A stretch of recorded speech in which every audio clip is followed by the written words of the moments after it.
Hey, welcome everybody to the Retire While You Work podcast. Glad to have you back this week. We're going to be talking this week about some changes that recently came through with the start of the new year, 2024, due to the Secure Act 2.0. A lot of changes that allow some early withdrawals, some changes to RMD's distributions, and then some changes with 529 plans and Roth IRAs that I think will be of interest to a lot of people. So we're going to save that one to the end just to keep you drawn in here. But yeah, some cool changes. I think these are, for the most part, positives across the board. Just allows a little bit more freedom with the retirement side of accounts, which historically have had money locked up for people until they were, 59 and a half, 60 years old without penalty. So just going to hop right into it here. Yeah, I Jeri was Anne, I going to think you mention, want. I think, Okay. initially this is Secure Act 2.0, and it made me think the first Secure Act, so essentially Secure Act 1.0, got passed back in 2020, and COVID kind of overshadowed it, a lot of the changes that happened from that.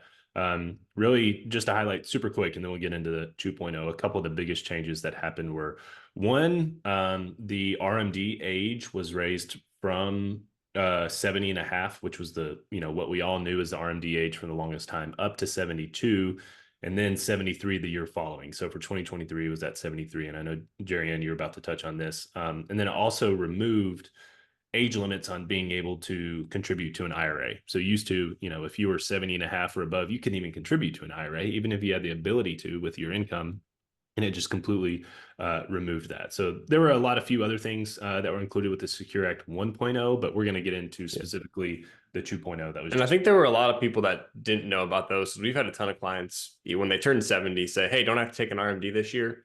And so Yeah. even like with the Secure Act 1.0, we'll call it, I think there were a lot of people that didn't know really any of the updates to that. Like you said, Carson, COVID overshadowed things a lot. Yeah, Well, and like it was 70 and a half to take out an RMD for a long, long forever. time. Yeah. And so even when it went up to 72, it was a big change. So with the Secure Act 2.0, it raised the age to 73. In 2033, it will go up again to age 75. So that's a big change. I mean, a lot of people are not, I mean, some people are ready to take some money out at age 72 or whatever, but we've had a lot of people say, "Do I have to?" And so this helps, I think, everybody. Yes. I mean, if you're in your 50s or early 60s, really the rule is going to be the 2033 rule that applies to you of age 75. And obviously anybody with 10 years to go until they turn 73, it's going to be that age 75 age also. And again, this is just for required minimum distribution. So you still are able to take money out at 59 and a half. This is just for those pre-tax retirement accounts where the IRS wants to get their cut because you got that tax deduction with the money on the way in. And just as a partial side note, is it makes sense to me that they're delaying the RMD age because people are living so much longer. Life expectancy keeps getting pushed back, and people are living longer and longer. And to make a comparison, there's a lot of talks how Social Security funding is essentially set to run out in the 2030s. I don't know, in the mid 2030s, something like that. We don't think it's going to happen. They're going to make changes, but I feel like they can take from this what they're doing and just apply it to Social Security. People who are in their 20s and 30s, they shouldn't be eligible to take Social Security at 62. Back whenever Social Security was first passed, the life expectancy was still in the 60s. So they literally thought people would hardly take Social Security, but for a handful of years as they were dying. Now people are living on Social Security for 30 plus years. So I Yeah, think yeah. this So is an easy fix. significant changes that at some point are going to have to come. I think we all know that. Nobody just wants to be the person in politics to make those changes. True. Well, while we're on the thing of RMD, I'll just touch on this Yeah. one too. There was, an RMD penalty if you miss taking it, which that has happened on occasion. It's, not on purpose, but that's happened. People don't realize they need to take it. Maybe their financial advisor has not reached out. The penalty was 50% tax on the amount not withdrawn. But with the Secure Act, they lowered it to 25% and can be as low as 10% if it's addressed in a timely manner. So basically, right after you miss it, if you realize and then you take care of it, you may pay as low as a 10% penalty. Yeah. And with the drop, it's the thought that this is going to be more likely to be enforced. I think the IRS was pretty loose with it before, but with the lowering of that, probably more likely to be enforced. But yeah, that was a pretty significant penalty at Yeah. 50% of your RMD amount. So to have that halved and, maybe even just down to 10%, I think is huge for those people who, like Jeri Anne said, just accidentally miss it or forget about it or whatever the case may be. I don't think it's probably intentional a ton of times. Well, and just think a 50% tax plus the taxes you owe on that RMD. Right. I mean, you could get absolutely hammered for not taking the required amount out of your IRA that you're supposed to. So that is lowering that But down to like, 25. if somebody doesn't take the correct amount, so say they're just a couple $1,000s off, does the IRS then come back and say, you owe a penalty on that $2,000? Yeah, just the amount missed. Yeah. Not Okay. so if your RMD was 20,000 and you took 15,000, you only had $5,000 left. That Gotcha. penalty would just be on that $5,000 that you did not take. Okay. So now rolling into some contribution limits that have been increased. This is just in regards to the catch-up contributions that are allowed. So obviously you can make your regular contribution to your 401k. I think that's at 23.5 this year, I believe is where that went up to. Maybe 24,000 somewhere in there, but catch-up contribution for those over the age of 50 is 7,500 in your 401k. The big change here, it's always been a catch-up contribution for those over 50. The big change here is that for those age 60, 61, 62, or 63, you're now going to be able to make a catch-up contribution beginning in 2024 of 10,000. So that's a couple thousand extra that you're going to be able to get in there.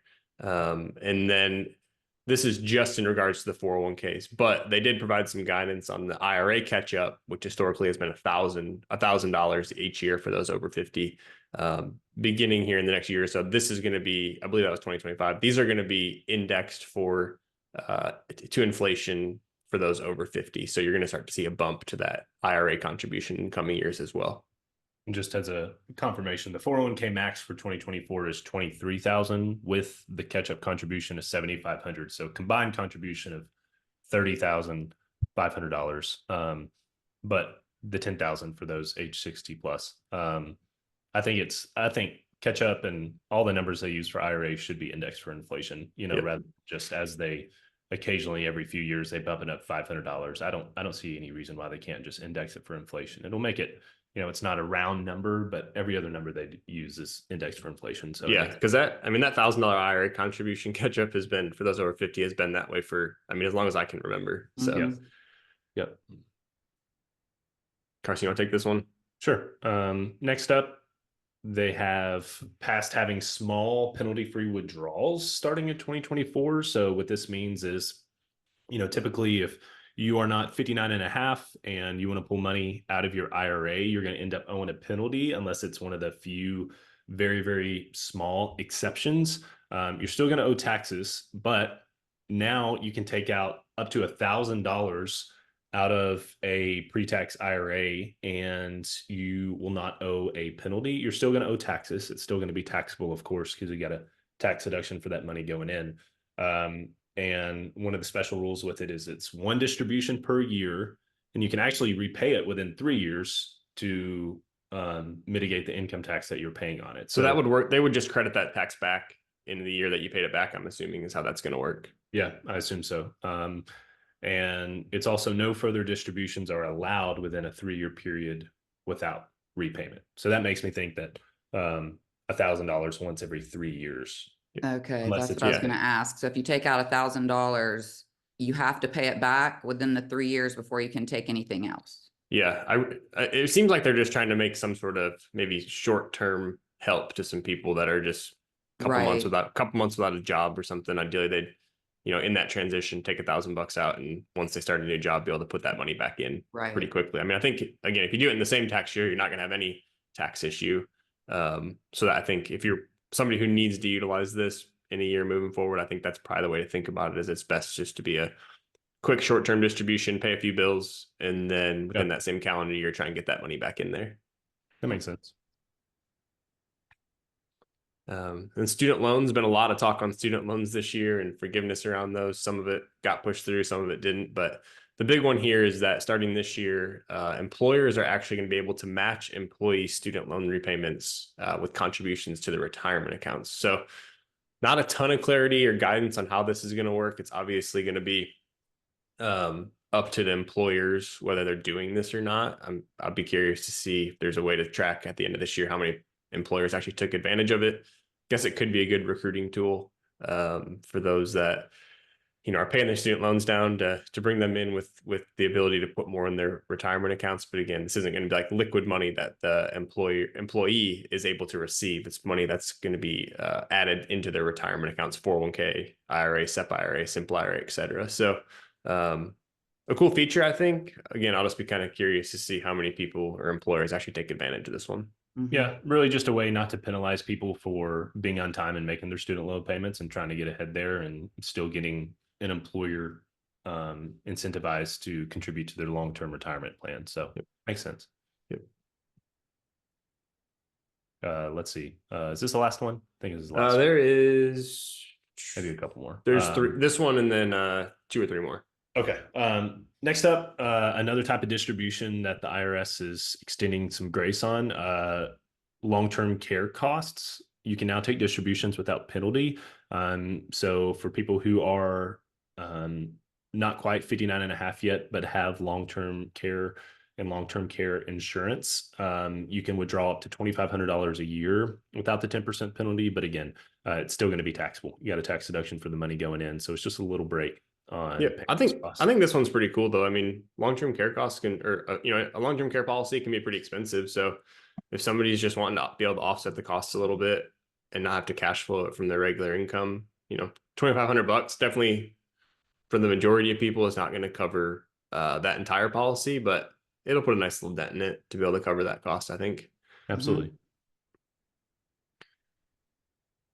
And then here's another one that's new, not starting until 2025, but again, part of the Secure Act 2.0 here. So whereas in the past, it was on the employee to sign up for qualified retirement plans and say that they wanted to put money into them, starting in 2025, employers are actually going to be required to auto-enroll new employees in these plans. So that's a pretty big change. It's going to be, if an employee for whatever reason doesn't want to contribute to a retirement plan, they're going to be, it's going to be on them to say they don't want to do that now, versus in the past they had to say that they wanted to contribute in it. And again, I was confused on that because I was like, so they're literally making people contribute to their 401ks now, but they'll have to just tell them, no, I'm not going to. Yep, that's correct. And again, this is not the matching contribution. This is your own payroll deduction. So Gotcha. That's where the change comes in at. Minimum contributions are going to be pretty big range here. I'm not sure why such a big range, but 3 to 10%. And this will actually increase automatically 1% until it reaches 15%. Between 3% to 15%, you'd be able to tell your employee, hey, I only want to put in X amount, or I don't want to put anything in. So you're going to have the ability to do that still. And again, pertains to employers with 10 or fewer employees. 10 or more employees. Those with less than 10 employees are exempt from having to follow this rule. And this is going to apply to all the so 401ks, IRAs, SEP IRAs, whatever type of plan your employer is offering. It's going to be pertaining to all those above. I think it makes sense, especially for those who might not enroll just because they don't know about 401ks or contributing and what the long-term impact is. If you're at a job for a while and you're automatically contributing, I think you would realize, but you might forget, you might not truly realize you're contributing to a 401k. Some years go by and all of a sudden you realize you've got a few thousand, if not tens of thousands of dollars stowed away. And it was without effort. You didn't even have to do anything. And it's just to help protect a plan in the long term, because otherwise, if you're like, nah, I kind of need all my paycheck. Now there are circumstances, and that's why they're saying the employee can say, nah, I'm not going to do my 401k right now. I'm going through something in life and I need to have every penny that I can to my name. However, I think this is great. I think it'll be a great way to increase savings, especially for younger generations who aren't used to saving as much. Yeah, and I think the 1% automatic bump is pretty cool also. That's great. We talk about that with clients anyways. It's like, if you get a raise, a bonus, it's always nice just trying to up that savings contribution versus being stuck at 3% forever. So not saying you need to get it to 15, but if you start at 3 and you can go up to 5, 6, 7% over the course of a few years, and then even if you stop at that point, still, the more you make, the more you should try and save in there for the future. So cool little feature as well. And we have one left here. Carson, I'll let you handle this one. I think this one's one of the cooler ones that a lot of people don't know or aren't aware of, and it's pretty impactful for a lot of people. So I'll let you take it from there. Yeah. Yeah, this is huge. We've had lots of talk about it. It's been unknown, and we're still waiting on how this is essentially going to happen technically. But you can now roll over from a 529 plan to a Roth for that designated beneficiary. So, you might think that, oh, that's great, let me just contribute to a 529, then immediately move it over into a Roth IRA for the beneficiary. It's not that easy. So one of the biggest caveats is they have to have been opened for 15 years. So you have to have a 529 open for at least 15 years. And you can roll up to $35,000 into a Roth IRA for the beneficiaries. So the big couple of caveats is, one, it has to be open for at least 15 years. And two, the rollovers are subject to the annual contribution limit. So you can't just move 35 grand from a 529 into a Roth IRA. You have to do it per the max of the annual contribution limits each year. So for 2024, annual contribution limits is $7,000. That's all you can do in a single year, and you can slowly move it over. So the good news is, if you have a lot of money stowed away in a 529 for a beneficiary that's never going to use it, there's still a series of things that you can do and keep that money in a 529. You can change the beneficiary to another child or to a grandchild. You can still take it out. If it's used for education, it's tax-free. There are a lot of ways to utilize 529 money. It doesn't have to be for a Roth, but now this is great to get it moved over into a Roth IRA for your kids that didn't use the money. Now, all of a sudden, they have 35 grand plus that's growing tax-free forever until they hit their 60s. I just think it's a huge win. Yeah, I agree. I mean, one question I have is that it came up in a meeting the other day. The client thinks they have enough money in their 529 to cover college. They have had their plan open for 14 years. So in one more year, they said, why don't we go ahead and start funding the Roth now? Even though she's not even in college, she's got several more years before she gets to college. Is there any downside to that? No, I think that's certainly, I was in that meeting with you, Jeri, and I think that's something that's, yeah, I think you're going to see people get creative with this. There's not a ton of guidance out there on it, but I think there's, from what they have out there, from everything I've read, I think you're going to be able to see people get creative if they, got really aggressive saving into a 529 early on in the, when the kid was a year or 2 years old, and they're sitting there with a couple $100,000 in a 529.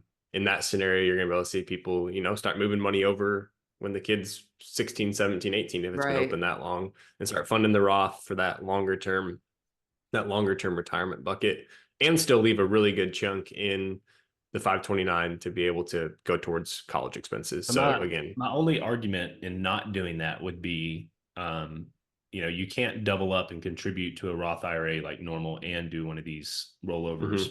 529. So if there's any sort of income that you could show that kid, even if they're 16 or 17, you're going to be able to do 35 grand from the 529 like that. You're guaranteed to have that, no matter if you make $1 million. I think even if the kid makes $1 million when they're 23 years old. So I would take advantage of the early years when you're working, and you could, until you're phased out, and then after you're phased out of being able to contribute, then move money from the 529 over into the Roth IRA. Am I thinking about that right?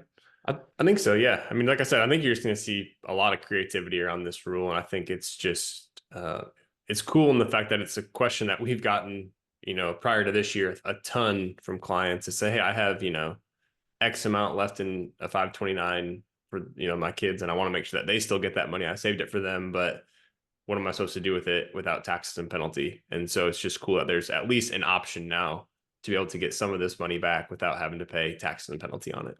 Yeah, it's great. So that was just a few of the changes. There is more that are out there if you want to do some reading and some digging on your own. But I think those were the few that are the most applicable to people and changes. for 2024 and beyond from the Secure Act 2.0. So thanks for everybody who joined us today. Anything else to add from either of you guys? No? That was it. That was some good material. Awesome. Yeah. Thanks for joining. We're going to put this out for everybody. And then if you have questions, always happy to take those on a personal basis in either an email or a phone call. So hope everybody has a great rest of the week.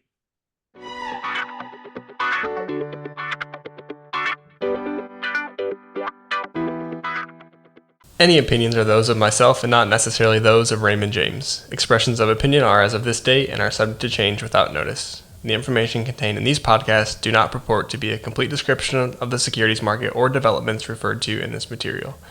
The information has been obtained from sources considered to be reliable, but we do not guarantee that the foregoing material is accurate or complete. Every investor situation is unique, and you should consider your investment goals, risk tolerance, and time horizon before making any investment. Prior to making an investment decision, please consult with your financial advisor about your individual situation. Any hypothetical examples are for illustration purposes only. Actual investor results will vary. Raymond James does not provide legal or tax services. Please discuss these matters with the appropriate professional.